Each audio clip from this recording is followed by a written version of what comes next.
council member responsibilities.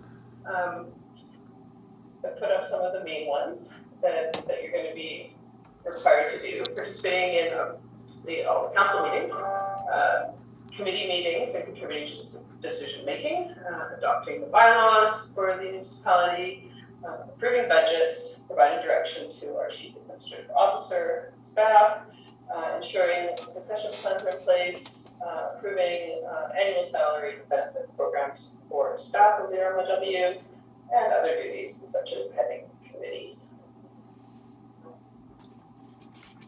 For the mayor, slightly more responsibility. His he or she's responsibility would be to provide leadership to council and acts as the chair for all those council meetings, is the person who will appoint everyone to their committees at the start of the term, and is there to provide general direction to both municipal officers and other council.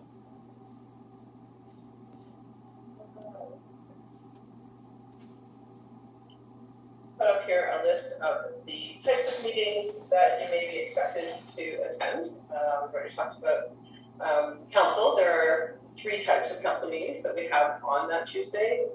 We start every Tuesday morning with a closed council meeting. These are matters that, due to the material that's being discussed at the meeting, fall under a section of the community charter that requires that it be held in a closed meeting. Those are scrutinized very carefully to determine if those are items that should fall into that closed meeting. We hold those Tuesday mornings at 9 a.m. A little bit later in the day, we've got the committee of the whole meeting. That's held over at the Moreyoung Arts Center.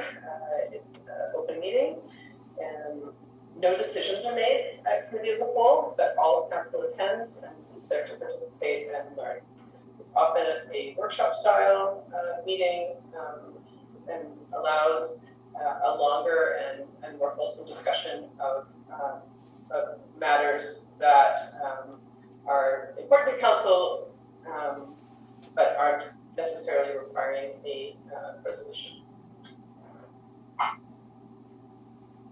Hello, welcome. That's okay.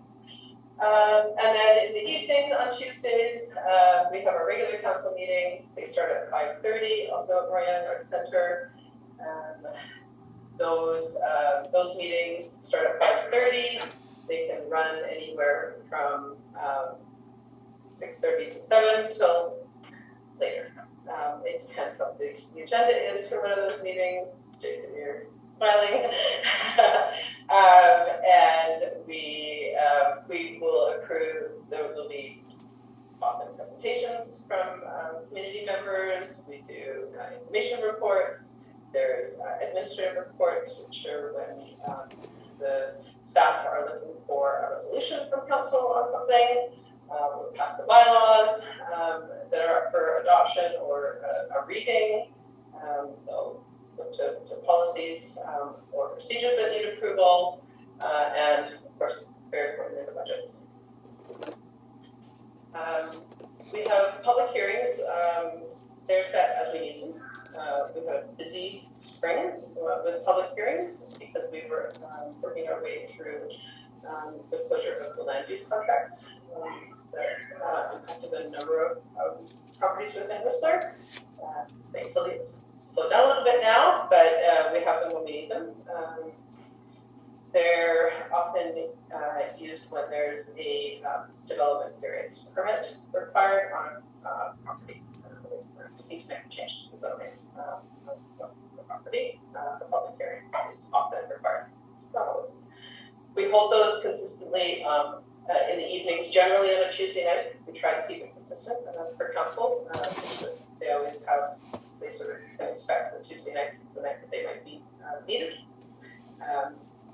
Through COVID, we've been holding those meetings over Zoom. Remains to be seen if they will transition back to in-person at Maya. But for now, we've maintained them on the Zoom format. We've actually found that it's quite a inclusive way to hold the public hearings. We have a lot more people attending, and certainly if you aren't here in Whistler, it means you still have the ability to participate in those public hearings, even if you might be down in there. So it's actually been quite beneficial. And then the last bullet I have up there is we have, and I'll do a whole slide on the committees, but there are a variety of committees, standing committees, boards, and those meetings sort of happen as and when they're needed. Each committee has its own schedule and whatnot. So leave that for now. Okay, there we go, committees. As of right now, we have 19 committees of council, and a member of council is appointed to each one of those committees. So if you are elected, you can expect to sit on a number of different committees and have those portfolios within your area. We also have a library board, which is being here now, a board of variance, and an advisory design panel. They also have councillors sitting on them. And we have several subsidiary corporations, Whistler Development Corporation and Whistler Housing Authority being the two very active ones that have members of council sitting on them.